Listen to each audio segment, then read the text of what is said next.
akan menjelaskan tentang panduan suara ambitus dalam paduan suara. Pengertian ambitus dalam paduan suara. Definisi ambitus adalah rentan nada yang dapat dijangkau oleh seorang penyanyi dengan nyaman, dari nada terendah hingga tertinggi. Ambitus berbeda dengan jangkauan vokal karena tidak semua nada dalam jangkauan vokal dapat dinyanyikan dengan kualitas optimal. Ambitus dalam kelompok. Dalam paduan suara, ambitus bukan hanya memiliki individu tetapi juga kelompok. Aransemen musik harus memperhitungkan ambitus setiap bagian suara agar lagu dapat dinyanyikan dengan baik dan tanpa beban berlebihan bagi penyanyi. Selanjutnya, di dalam ambitus paduan suara terdapat jenis-jenis suara dalam paduan suara, yaitu sopran, suara wanita dengan ambitus tertinggi berkisar antara C4 hingga G5 atau lebih tinggi. Sering diberikan melodi utama karena suaranya yang lebih mudah terdengar. Berikutnya ada alto, suara wanita dengan ambitus lebih rendah dari sopran, berkisar antara G3 hingga D5, berfungsi sebagai harmoni pendukung bagi sopran. Dan selanjutnya tenor, yaitu suara pria dengan ambitus tertinggi, umumnya mencakup rentan nada dari C3 hingga C5, memberikan kekuatan dan kedalaman pada keseluruhan suara. Dan lanjutannya suara bass.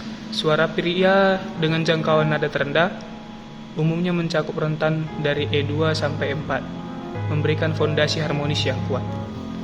Dan selanjutnya mezzo-sopran. Jenis suara wanita yang memiliki nada antara sopran dan alto sering mengisi peran harmonis yang menghubungkan antara suara sopran dan alto. Selanjutnya bariton.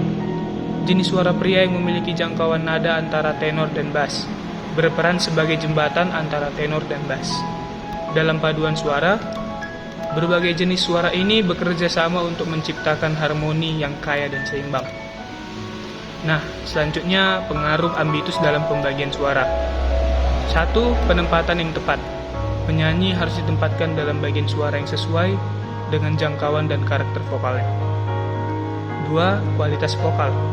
Jika seseorang penyanyi dipaksa menyanyikan nada di luar ambitusnya, hasilnya akan terdengar tidak alami dan bisa merusak kualitas vokal. Selanjutnya yang ketiga, harmoni. Pemahaman tentang ambitus sangat penting dalam menentukan posisi setiap anggota dalam paduan suara untuk menciptakan harmoni yang indah. Nah, pentingnya ambitus dalam penyusunan aransemen, yaitu kenyamanan bernyanyi, memastikan setiap penyanyi dapat menyanyikan bagian dengan nyaman dan efektif. Selanjutnya pemilihan kunci, membantu dalam pemilihan kunci yang tepat untuk sebuah komposisi. Dan selanjutnya keseimbangan harmoni, menciptakan harmoni yang seimbang dan kaya dalam paduan suara. Nah, selanjutnya faktor-faktor yang mempengaruhi ambitus. 1. Fisiologis, yaitu struktur anatomi individu seperti ukuran dan ketebalan pita suara. 2. Latihan vokal.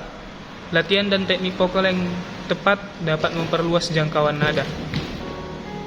3. Usia dan kesehatan. Usia dan kondisi kesehatan secara keseluruhan memiliki dampak signifikan terhadap ambitus. Nah, kita masuk yang selanjutnya, cara melatih dan memperluas ambitus vokal. Dilakukannya pernapasan diafragma, melatih pernapasan diafragma untuk memastikan aliran udara yang stabil.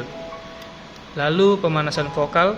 Pemanasan vokal sebelum latihan atau penampilan sangat penting untuk mempersiapkan pita suara. Selanjutnya latihan vokal teratur. Latihan seperti menyanyikan skala naik turun secara bertahap membantu memperluas jangkauan nada. Nah, kita masuk pada kesimpulan dan saran. Saya menyimpulkan ambitus vokal adalah aspek fundamental dalam musik yang mempengaruhi kualitas dan ekspresi vokal.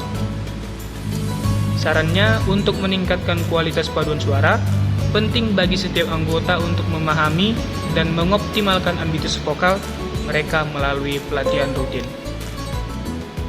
Sekian dari saya, terima kasih. Shalom.